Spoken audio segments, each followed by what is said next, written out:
should record them at the same. Oh no, do the canned clap. Okay, and hello, welcome back to Collecting Bartolo, Episode 2. Your destination for all things Bartolo, Cologne, trading card, collecting. And more. All things Bartolo Cologne, all things hobby related, anything that we can provide that's about this quest that we are on. That's right. This is a big, sexy podcast, and we have a big, sexy quest. And the quest is to collect every single Bartolo Cologne trading card, of which there are Many. 3,190. At the last count. As we've been told by TCDB, Trading Card Database. Right, and a lot of those, as we've come to learn, are complete nonsense, but we're collecting even the nonsense cards. Oh, we collected all from 2 cents to 2 million cents. We want it. So first up today, our first segment, we're talking Bartolo. About time. Because we need some real Bartolo talk on this show. Why Big Sexy? Who is Big Sexy? Where is Big Sexy? Anything about Big Sexy. One of the comments, Savage, that we've had so far is, who is this guy? If you are a baseball fan, you'll know who Bartolo Cologne is, I'm pretty sure. If you've watched a baseball game in the last, or any time between 1996 and 2020, you know who Bartolo Cologne is. And if you are any true baseball fan, you would know who Bartolo Cologne is. I do agree. Because he is a legend. We would say, we even think he's raised to the status of a folk legend, like a Paul Bunyan. He's there. Or who else is a folk legend? Like a Johnny Appleseed. Johnny Appleseed. American heroes. Dominican American heroes. Who's the guy? John Henry. John Henry. I would say Babe Ruth. Oh, definitely a legend. And I thought I'd go through a few reasons why I think he's a folk hero. Okay, Let me know if I've missed any. Yeah. And while we're doing this, I've got a few trivia questions. Oh, I'm going to ask you. Exciting. Most of them are multiple choice. And love it. Here's a little fun thing. If you get any of these right, Savage, I'm going to give you a $1 coin to go towards a Bartolo. Okay. Wow. So, okay, not yet. First reason I think he's a folk hero. Okay. And I don't think this could be overlooked. He's a big guy. He was a big man. Especially you can see later on in his career. Yeah, he didn't start off, too hefty. He started off, as you can see from his really early days, he was quite, just a normal looking. Good shape. Slender guy. But as he got into his later years, he packed on some LBs. Yeah, he got sizable, and I think that when you're talking about a folk hero, that it helps to have some kind of power and heft. And he was a powerful guy. I think there's definitely something also to his heft of being a jovial guy who makes people laugh. He was the big clown. He's a friendly giant. He was the friendly big clown giant. Yeah, and he definitely was a clown. Yeah, guys always making jokes, always stirring up trouble. He was just jovial. He was nice. I think people just loved him, and I think part of that, I'm just gonna say, big guy. You got a little big guy. I think it's fair. I've got my first trivia question for you. How tall is Bartolo Cologne? I've got 4 options. Okay. 5'9". Nope. 5'11". Maybe. 6'1". Maybe. 6'3". No. He's one in the middle too. So I'm going to go.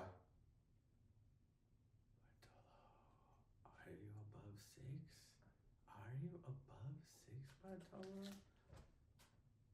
He's kind of a big guy. I'm going 5'11". 5'11", and you just earned your first coin to go towards Wow. First $1 coin. Okay. Very exciting. The other thing I think that makes Bartolo a folk hero was his longevity. 100%. How long he stayed in the league. He pitched in the league for 21 years. It's pretty damn good. which puts him up there. I should have figured out what number it is. It's up there. It's not. I mean, he's It's not not. top 10, but it's. No, he's up there though. I mean, Nolan Ryan, gotta have him beat. Yeah. Well. Some old timers gotta have him beat. Yeah. Like real old timers. I think part of it though is that there were many times where he seemed like he would have retired. Sure, he was out and out. He was out. And he just kept coming back, and there's something about that fighting spirit. Oh yeah. Everyone loves a fighter who doesn't want to get out of the ring, keeps standing up. That's keeps life. going. When you're knocked down, you get back up. And my next question for you is not multiple choice. Oh, okay. Is This is a real, can't look at the questions you here. talked about the player who's in the season the longest. Nolan Ryan. Nolan Ryan, Oh, a yeah. modern player. There's like Sure. some old guy who's also 27 years. Yeah. But my question is, how many seasons did he play? Did Nolan Ryan Yeah. play? Whoa. So I'm gonna try to think card wise. Nolan Ryan, rookie.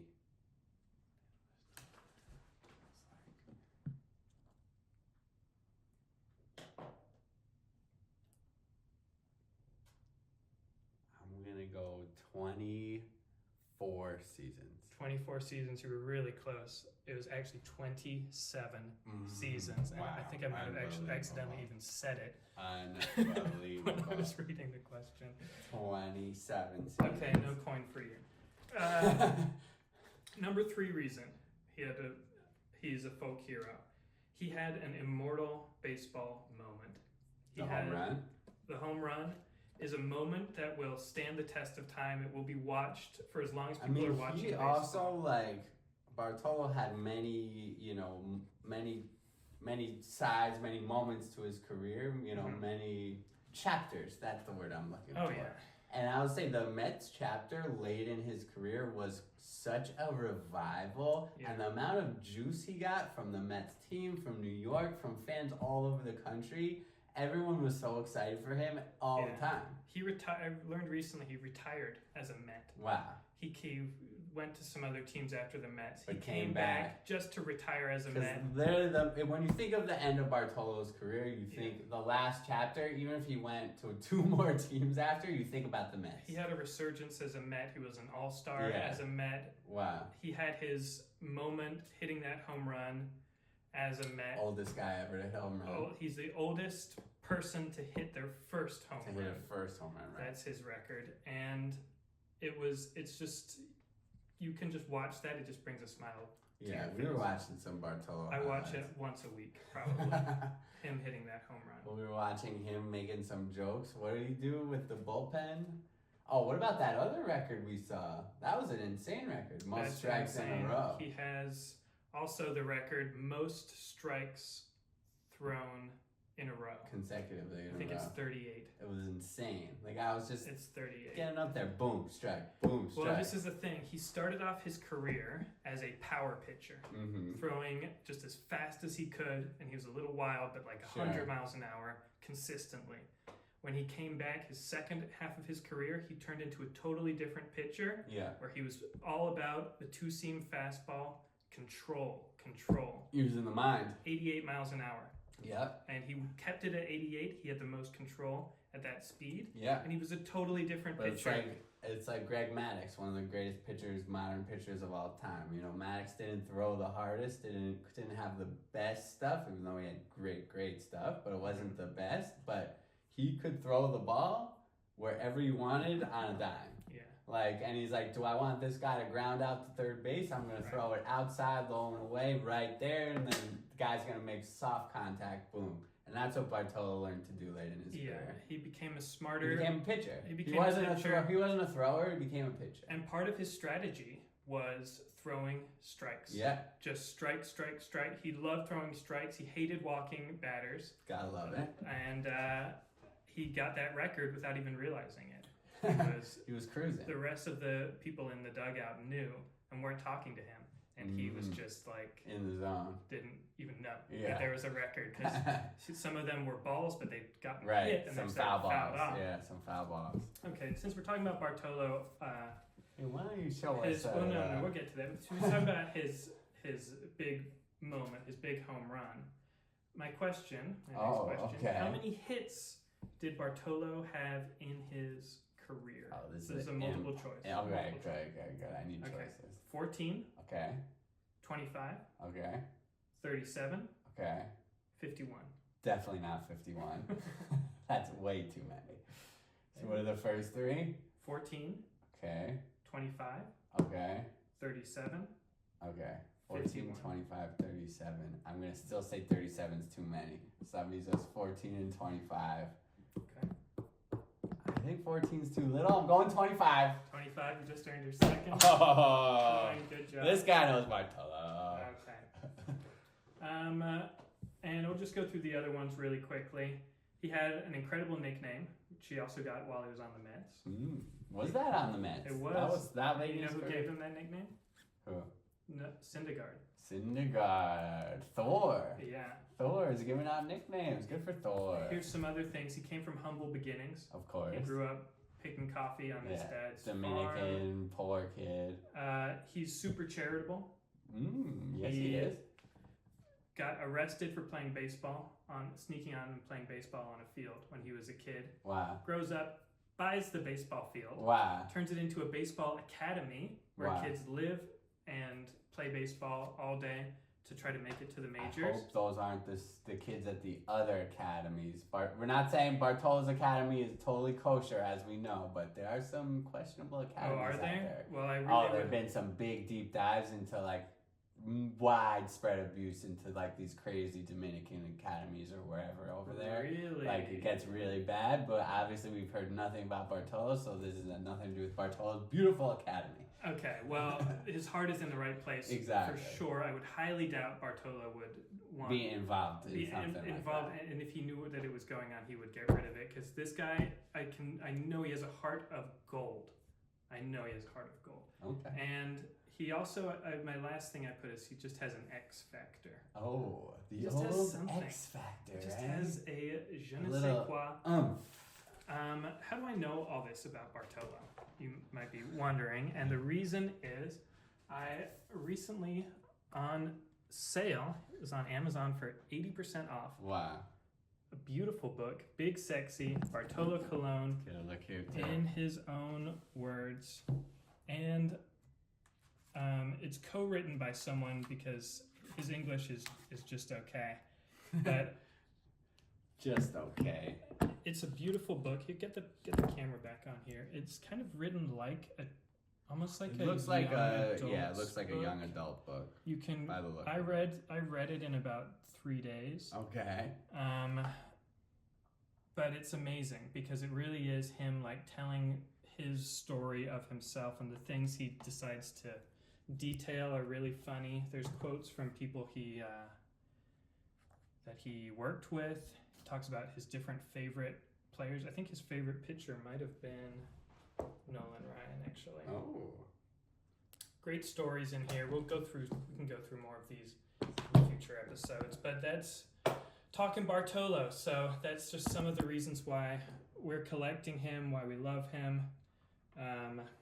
And I should give a shout out to, I don't know if he wants me to mention his name, but one person turned me on to Bartolo. Oh, okay. And I feel like that could be how it works. Definitely deserves a shout out. Who's that? Should I say Sam W? Okay, Sam W. He, introduced me to, he asked one time, he said, who's the best athlete who's ever lived? Whoa, okay. And I was trying to think, Michael Jordan, LeBron, like who comes to mind when you ask that question?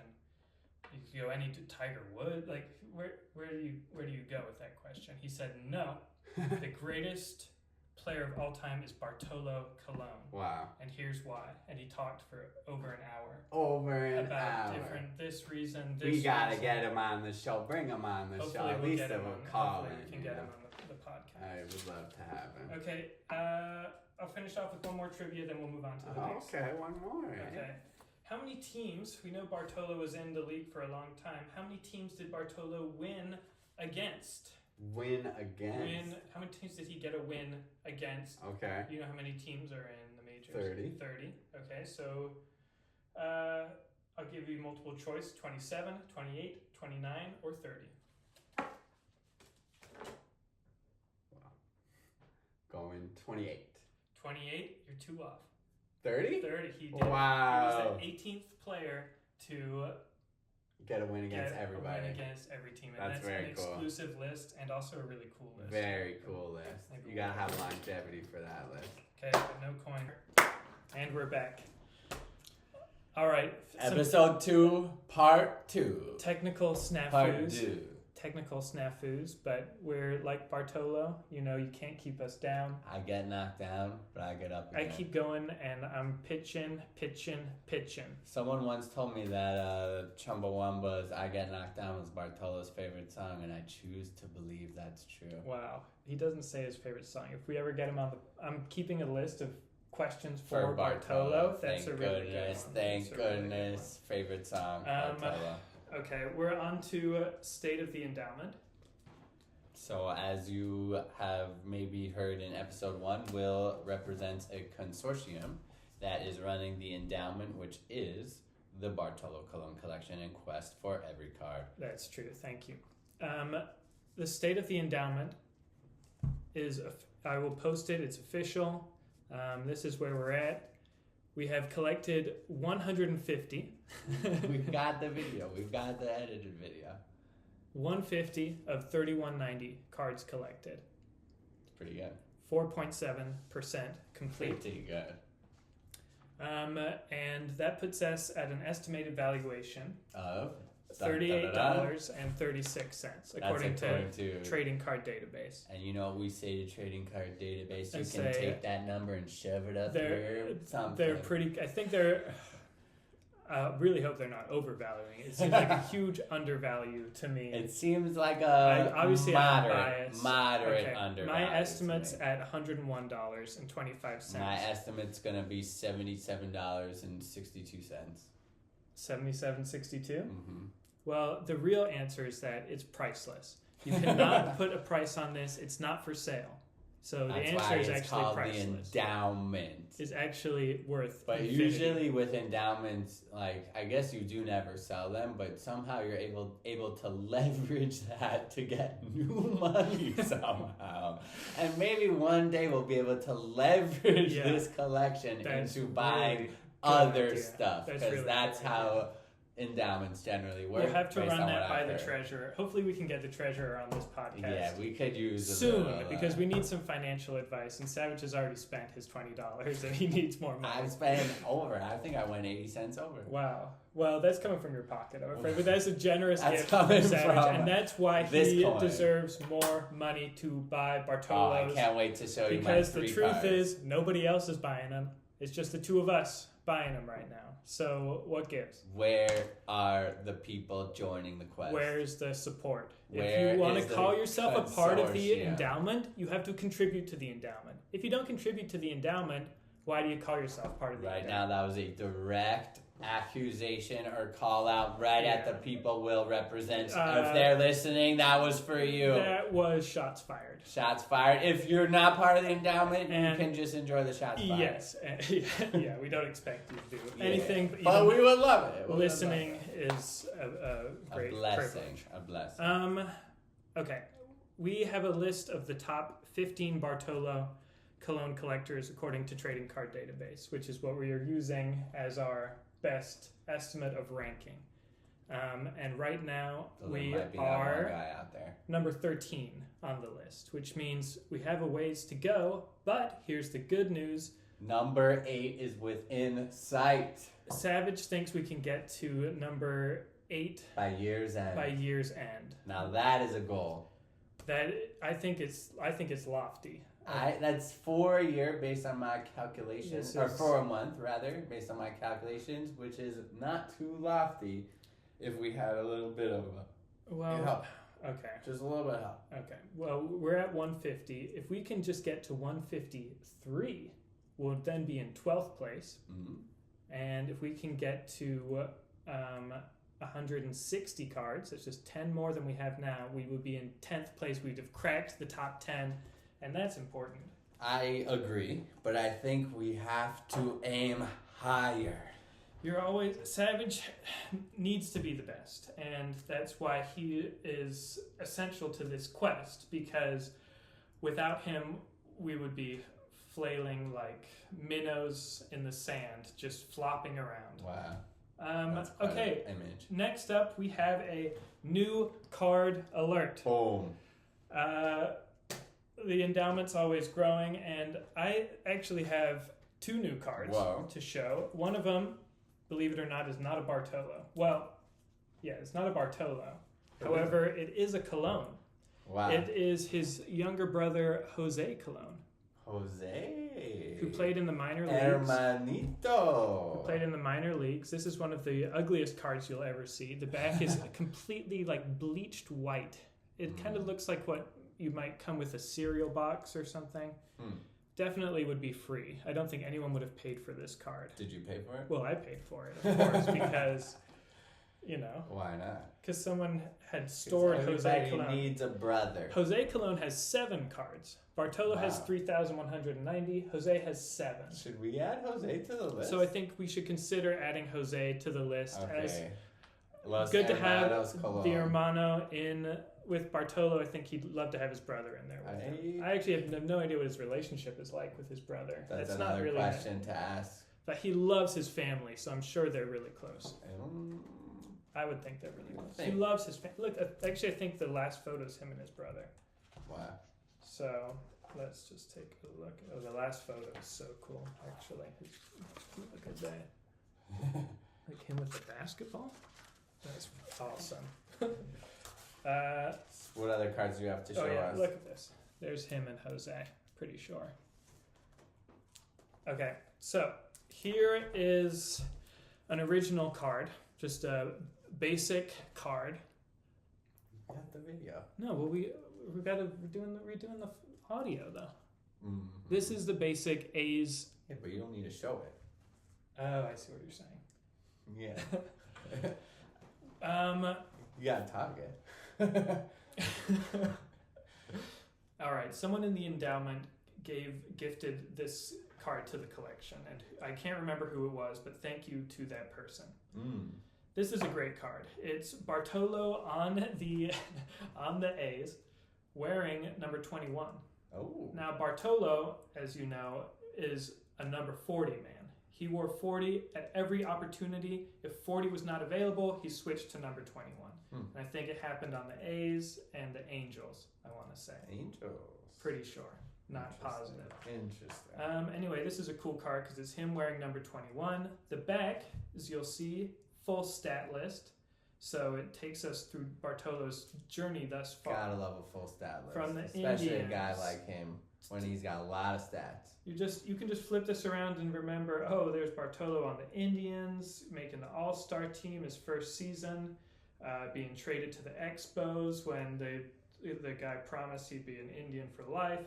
It's a problem with the newer cards. They don't show those full stats. They give you 1 year of stats max, and it doesn't tell the story of the player, of the human being, of the man. You the see myth, him. the legend. You see him on the White Sox. You see him on the Angels. You see him on the Angels when he won the Cy Young. Whoa. You see when he was the league leader in wins with 21. Wow. What year was was that? an Angels record too. 05. 05. Wow. That was a good year for Bartolo. Anyway, great card. We love it. And there are about 1 million different parallels of this card. I'm just going to rip through the different colors that you can get this card in. You can get it in black, in blue, in camo, in emerald foil, in gold, in orange, in pink, in platinum, in cyan, in yellow, purple, red, and blue sparkle. 13 by my count. And there might have been more, and I just didn't write it. Might have been more. Then you can get the exact same card shrunk to a mini, and you can get that in regular, gold, pink, platinum, cyan, magenta, yellow. 7. We've got a lot of work to do. That means I counted 20 total. We've got a lot of work to do, and that's not even as bad as they are now. Panini does 800 different variant parallels. It's too many parallels. This is a note to the manufacturers. We know you want money, but these are too many parallels. The new card is a tiny crack. It's like taking your first like spoon when you're trying to break out of prison. You know, it's like the first shovel full of dirt of collecting all of these different types of cards that just look like this. This guy's got the mini. Here's what we have. It's a mini pink. This one's out of 25. So they only have 25 different pink versions. Nice. Some of the colors, they only have one that exists, and those are tough we have to no find. idea where it is. Tough to find. There's no photo of it that in existence. So it might be in a pack somewhere. Might be unopened somewhere. That's possible, right? Very possible. Anyway, this is number 5 out of 25. So very nice card. I like the pink. I like the small mini pink. And what? That brings us to my show and tell, which also is going to be more of a show and story tell. Okay. So I have an autograph and a regular base card, but then the aftermarket autograph with the number 40 Bartolo Colon. Gotta love it. It's a beautiful auto, long crisp auto. And this comes courtesy of a member of the consortium, Evan L. And basically, Evan and I were just shooting some hoops on Friday, hanging out. There you go. Us, me and the boys, you know, shooting some hoops. And after the game, Evan goes, I got some big cards in my car where I'm moving. I was taking them over to my new place. Perfect. So he's got a few of his brother's cards, big cards. I sell on Instagram, whatever. I do consignments, savvy consignments. You ever need anything sold, you come to me. I'll do a good job. I got you. Good job. This guy's a professional. He moves merch for people who are into this stuff, into the hobby. This is your guy. Well, this brings us to this story, which is Evan, you know, brought out some cards, and so I've sold some of Ashley's, but it was really amazing. We got to see a 1949 Bowman Jackie Robinson, which is honestly my favorite Jackie Robinson. I like it more than the Leaf, which other people call his rookie, even though that came out maybe 1 month before the Bowman, so they're basically the same year, same everything. I like the Bowman. It's got the Brooklyn, you know, it says Dodgers, whatever. I like the look of the card, so and it's absolutely crispy beautiful. But then anyway, I'm going through the rest of Evan's cards. He's a 90s collector like a lot of us who grew up then, and you know, he's got dollar cards, AI rookies, this guy, you know, tons of different cards in there. I'm just sifting through. And amidst this pile, you know, he's got some nicer cards he's bought, but, you know, there's just a random John Stockton in there.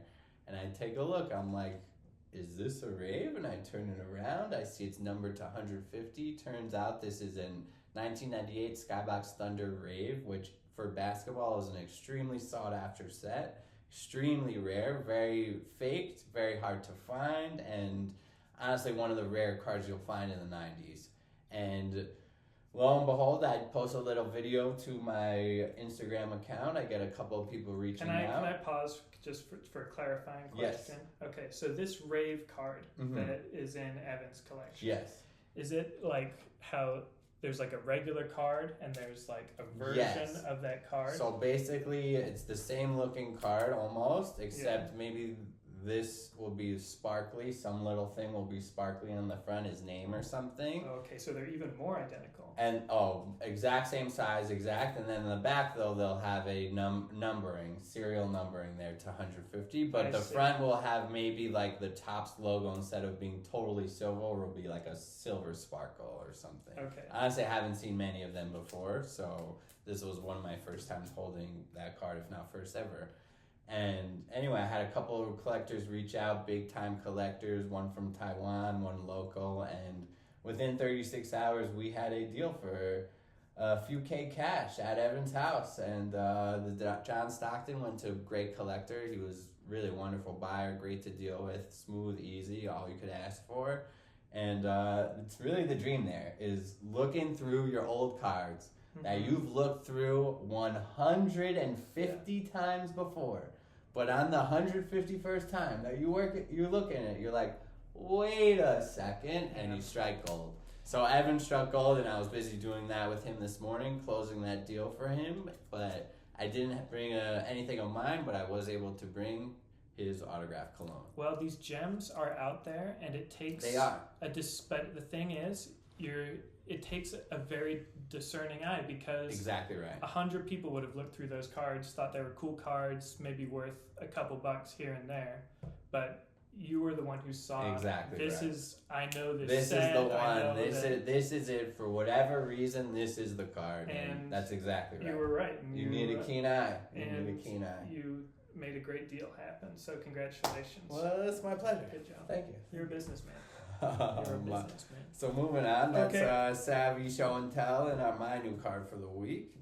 And I believe we've done State of the Endowment, which brings us to what do we have there? Hobby News. So the Hobby News is very short and sweet. Topps came out with their new basketball product, Topps Chrome. Topps is unlicensed, so this is their unlicensed basketball product. They haven't been making basketball product. And the new Victor Wembanyama 1/1 Superfractor was pulled, and everybody thinks it's $1 million card. Both Will and I think this is crazy for a card of somebody who's played for 1 year and is 19 years old, even if it's a 1/1 whatever card. But it doesn't make any sense whatsoever. If you're Michael Jordan, you've had this career.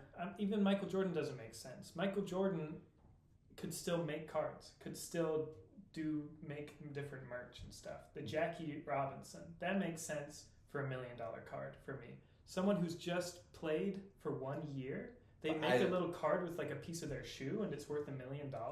This one doesn't even have anything of that. This one is just stamped 1/1 and is extra gold and sparkly, whatever. So who is paying $1 million for it? Some dumb idiot collectors. But honestly, Wembanyama, look, he's a generational talent, and you know maybe that collector will sell it one day for $3 million. Can never say no. But in general, I think we both agree that this new market of cards is a little out of control, to say the least. When you know new guys are selling for $100K, and you have all-time legends who can't break 5,000, something doesn't make sense. It's an exciting time to be in the hobby. That's true. That's what I think. I will say things are looking up. Things are definitely looking up. This is time, and I think like as a serious investment, Bartolo Colon will. He's a long time. He's a lifer. I will say it's a long-term investment. Bartolo Colon, of some people, seems like he is going to stay and have real staying power because of the legend, because of people like us who 100%, and all the reasons we mentioned of how he's just created this aura around him that really is larger than life. Yeah, another tip of the hat to Sammy for really, bringing Bartolo to me personally. That brings us to the end here. Well, we're on to Dear Mr. Savage. Dear Mr. Savage, closing out. If you ever have any questions, collectingbartolo@gmail.com, send them in. Yeah. Dear Mr. Savage. Okay. I'm new to collecting, and my question for you is a simple one. When to pass, my friend, and when to pounce? This is a great question. And this is from Jill in Grand Rapids. Great question, Jill. Great question. So first off, I think you need to know what you want to collect. The collecting has to come from the heart. You need to start that collection not about money, not about pouncing, not about anything of just what do I collect, what do I love? Because that's where the passion comes from. Obviously, money will play a part, but the passion's got to come from within. You're talking if you're collecting books, if you're collecting stamps, if you're collecting walrus tusks. Yeah, you collect because you like it. Yeah. You don't collect because of any other reason other than that you, for some reason, this little object calls to you. It provides you with some ease, provides you with some kind of excitement. Yeah. Something that, you enjoy. Right. And it's an escape from life. You're proud of that you can pass on also for true. a generation. Also Sorry, true. You keep going. But anyway, that's number one. But in terms of when to pounce and when to pass, I think you need to research the card. You need to know what you're looking for. And is this a card that comes up often? Is this a card that is never seen? Like the card that was Evans that I found in his chest, that I don't think that card has been seen for years. And that is why we were able to sell it for thousands and very quickly, because it is so rare, never comes up for sale. But if a card's coming up for sale every week, generally the price shouldn't be so high. There's so many of them coming up, so unless the demand is really that high, you shouldn't be pouncing. You should be waiting, and you should be monitoring the market seeing what do these go for? What have the last 5 of these sold for? When have they sold? Have they sold 5 in the last month? Okay, these sell all the time. I can wait. I can be choosy. Do these come up for sale once a year? Okay, if something comes up once a year, I need to be more pouncy. Yeah. So that's the gist of it. Well, I think it's a good question to ask you because you're king of the pounce. I mean, look, I pounce, and I'm more of a lurker, I would say, but once in a while there is something where you can't say no. How often do you let something go? But honestly, more often than not. Often than not. I've learned it's like poker, I guess. Exactly. More often than not, you know that another one is coming right around the bend soon enough, and that you can snag that one. But once in a while, you're like, wow. And I'll say one where I pounced, for an example, is my Dom DiMaggio 1952 Topps signed rookie, or not rookie, it was a late year, but it's still autographed 1952. And that card was going for $50-$60 on eBay. And, the card doesn't look great, but the card is from 1952. That set is probably the most iconic baseball set there is. Okay. And at $50 for DiMaggio, who I love, it seemed like a no-brainer to me. Wait, who is this? This is Dom DiMaggio, Joe DiMaggio's brother. Okay, right. So I have his autographed 1952 card, and that was up, and I pounced on that one because it just seemed like a great get. But at the same time, I wouldn't have spent $200 on it. I pounced on it because it was $60, and I was like, this is a no-brainer at $60. At $200, it's a different story. So you're waiting for the right cards at the right price, and yeah, I think one of, and I feel like I've been really intruding on. That's okay. I mean, is it Jill who asked the question, or is it Will who asked the question? That's what we have to ask ourselves. It's from Jill in Grand Rapids. All right. Okay. I don't know how she got the email, but well, this one's for you, Jill. But it sounds like really the answer to that question is experience and knowledge. Mm-hmm. Is when to pass and when to pounce. Yeah, it comes with time and it comes with collecting. Though you only gain experience and knowledge by doing it.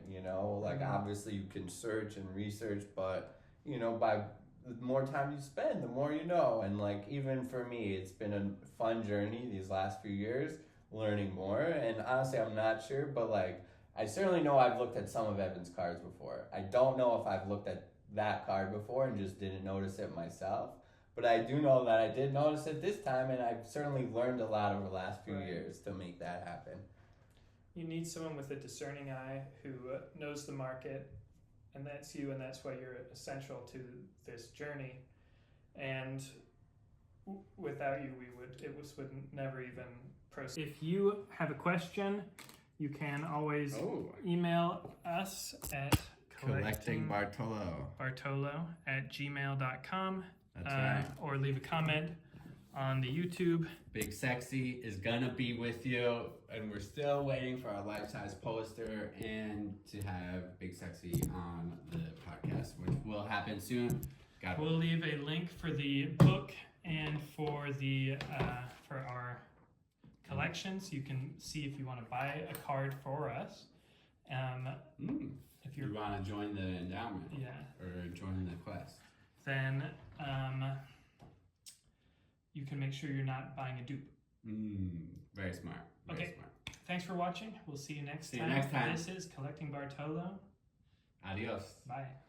That was a long episode.